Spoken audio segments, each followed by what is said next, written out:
आठगड़े पालन करा जातिर पिता महात्मा गांधी तिरोधान दिवस।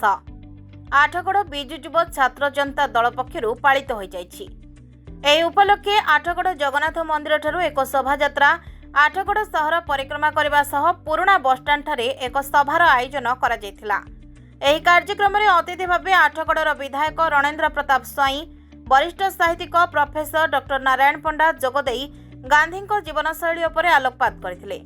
एही कार्यक्रम में आठगड़ तिगिरिया निर्वाचन मंडलीर बहु जनसाधारण जोग देथिले।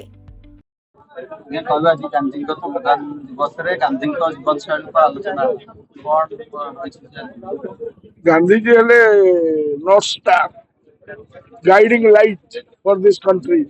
बर्तमान विश्ववासी गांधी जी नीति आदर्श को मानुचंती एवं शांति मैत्री एवं अहिंसा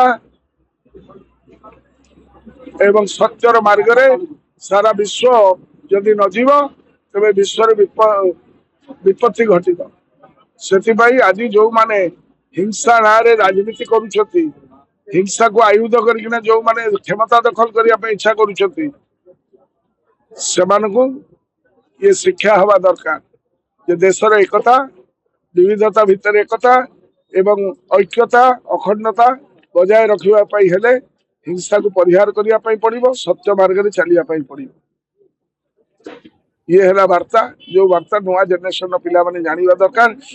को परिप्रेक्षी रे को पृष्ठभूमि रे गांधी को हत्या करा जाइथिला, किभली नैतिक अधिकार रो माने नैतिकतार से सर्वोच्च सोपान रे पहुंची थे से विषय निजे आइनस्टाइन कहते जे रक्त मांस हाड़ थिबा एभली गोटे व्यक्ति पृथ्वी उपरे विचरण करुला ये कथा कई विश्वास करेंगे आगामी जेनेरेशन।